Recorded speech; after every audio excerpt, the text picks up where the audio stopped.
बिस्मिल्लाहिर्रहमानिर्रहीम। एक लकड़हारा लकड़ियां काटकर अपनी जिंदगी गुजारा करता था। जिंदगी गुजर रही थी सुकून से, आराम से,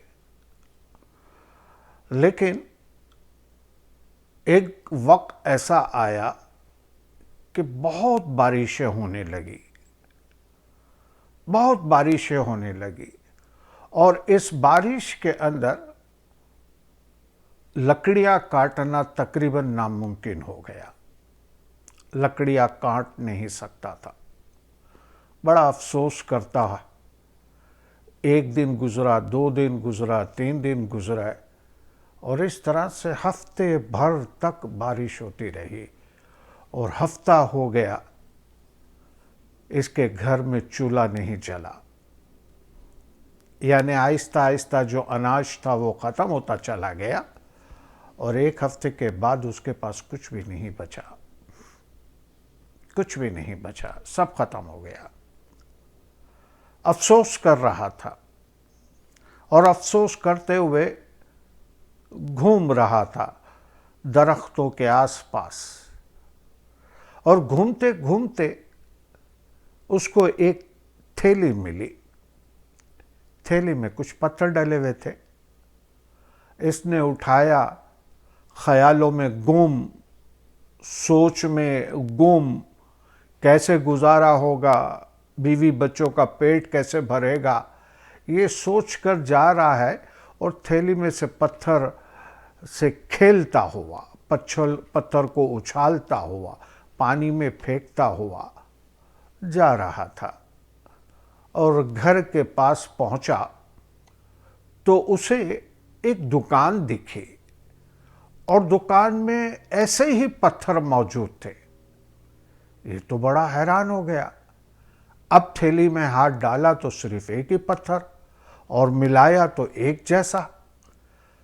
तो वो दुकानदार से कहने लगा कि यार ये तुम्हारे पास इतने सारे पत्थर है, मेरे पास भी एक है, तो ये पत्थर रख लो और मुझे खाना दे दो, कुछ अनाज वगैरह दे दो। दुकानदार ने कहा सही है। उसने पत्थर ले लिया और उसको खाना दिया और कुछ पैसे वगैरह दिए। पैसे वगैरह भी दिए तो वो तो एकदम हैरान, उसकी आंखें फटी की फटी रह गई। दुकानदार को महसूस हुआ कि शायद इसको शक हो गया है कि ये पत्थर बड़ा कीमती है। तो उसने क्या किया, पैसा ज़्यादा दे दिया, मतलब 5,000 दिनार दे दिए या 500 दिनार दे दिए, लेकिन अच्छे खासे पैसे दिए। तो इसकी आंखें फटी और आंखों में से आंसू टपकने लगे। दुकानदार को लगा कि यार ये आदमी कुछ ज़्यादा इसको पता चल गया है या इसको कीमत का अंदाज़ा हो गया है। तो उसने क्या किया कि तकरीबन 4 गुना पैसे दे दिए, 20,000 दिरहम दे दिए मिसाल के तौर पर। अब 20,000 दिरहम दिए तो वो तो आदमी रोने लगा, रोने लगा। तो दुकानदार ने कहा कि भाई बात सुनो, तुम्हारे पत्थर की कीमत इससे ज़्यादा नहीं है, चाहो तो तुम ये पत्थर वापस ले जाओ और मेरे पैसे मुझे वापस दे दो। तो वो लकड़हारा कहता कि नहीं भाई नहीं, मैं इसलिए नहीं रो रहा, मैं इसलिए नहीं रो रहा कि मुझे तुम कीमत कम दे रहे हो, मैं तो इसलिए रो रहा हूं कि ये ऐसे पत्थरों की तो मेरे पास पूरी थैली थी और वो एक एक करते करते मैं जाया करता चला गया और आज मेरे पास एक पत्थर बचा है और उसकी कीमत इतनी ज्यादा, काश अगर मेरे पास वो सारे पत्थर होते तो मैं तो अमीर तरीन इंसान बन जाता। दुकानदार ने हंस के कहा कि भाई बात सुनो, जो बीत गया वो बीत गया, जो बीत गया वो बीत गया। अभी जो तुम्हारे पास है इसको संभाल के रखो, इसकी हिफाजत करो। मोरल ऑफ स्टोरी क्या है? इंसान की जिंदगी सबसे ज्यादा कीमती है।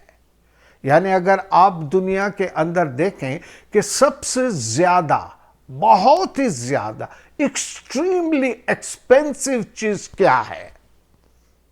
एक्सट्रीमली में बात करो, एक्सट्रीमली, जो इंसान रियलाइज नहीं करता, इंसान महसूस नहीं करता कि कौन सी एक्सट्रीमली चीज इसके पास कीमती है। वो है इंसान का सांस, इंसान का दम। ये सबसे ज्यादा कीमती है, क्योंकि एक मर्तबा गुजर गया, वो गुजर गया, वो लौट के वापस नहीं आएगा। जिस तरह से भी गुजर गया, अच्छा गुजरा, बुरा गुजरा, अफसोस कर रहे हैं या फख्र कर रहे हैं, ये डजंट मैटर। एक मर्तबा गुजर गया सो गुजर गया हमेशा के लिए।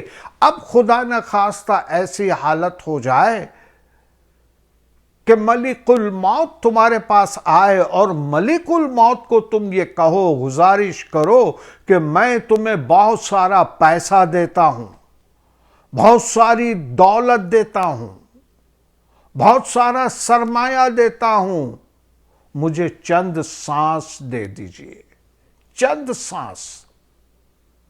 यकीन करो मलिकुल मौत नहीं देगा, चंद सांस नहीं देगा।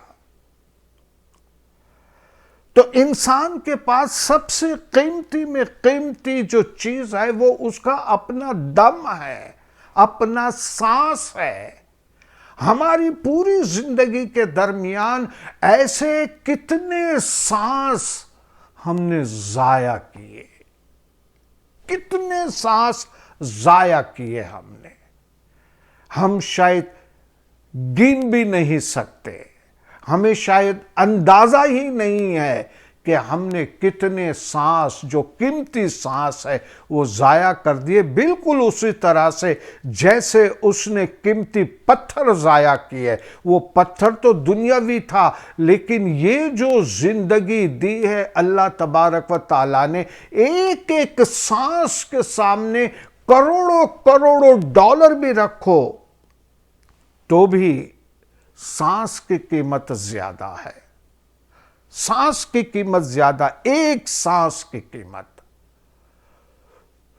तो इंसान को सोचना चाहिए कि अल्लाह तबारक व ताला ने जो हमें जिंदगी दी है, जो हमें सांस दिए हैं, जो हमें दम दिए हैं, हम ये सरमाया ऐसी जगह पे लगाएं कि जिससे हमें कई कई गुना फायदा होता हो।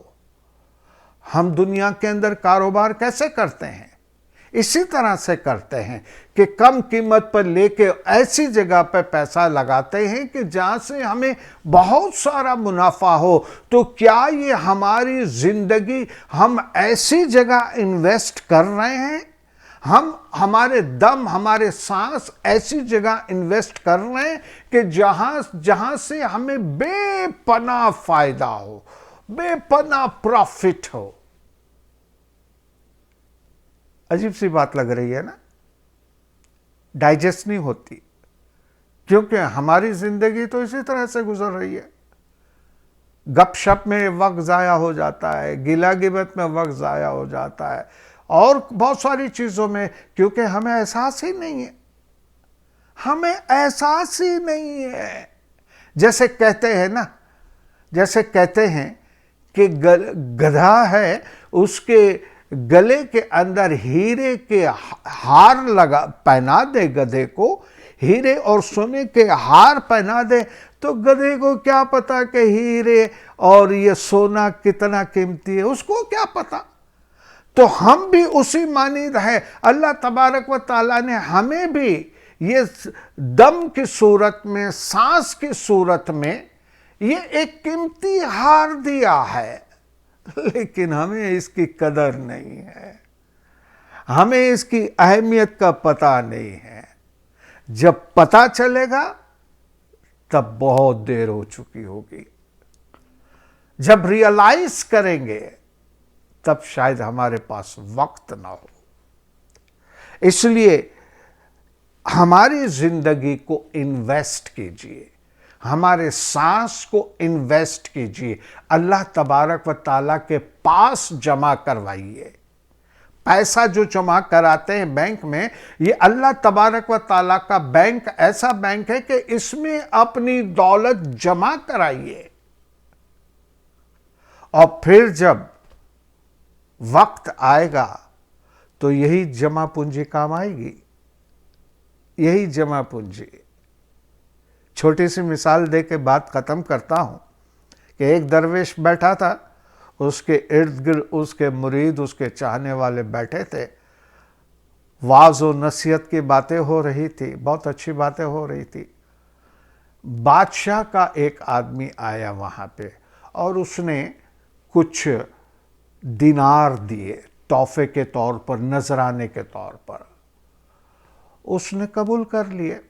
बादशाह का आदमी चला गया, इसने वो दिनार सबको बांट दिए, जितने लोग बैठे थे सबको दिनार दे दिए। तो बीवी ने कहा कि आप क्या कर रहे, इतने सारे दिनार मिले, सबके सब बांट दिए, बचा लेते तो कल काम आते। दरवेश ने हंस के कहा, ऐसा ही तो किया है मैंने बचा लिए हैं, यानी मैंने अल्लाह के पास जमा करा दिए हैं। क्योंकि जब आप किसी को देते हैं, गोया आप नेकी करते हो, तो ये अल्लाह के पास आपकी अमानत है। इंशाअल्लाह अज़ीज़ फिर बात करेंगे, मौका मिला तो इंशाअल्लाह। तब तक के लिए खुदा हाफिज़, जियो और जीने दो।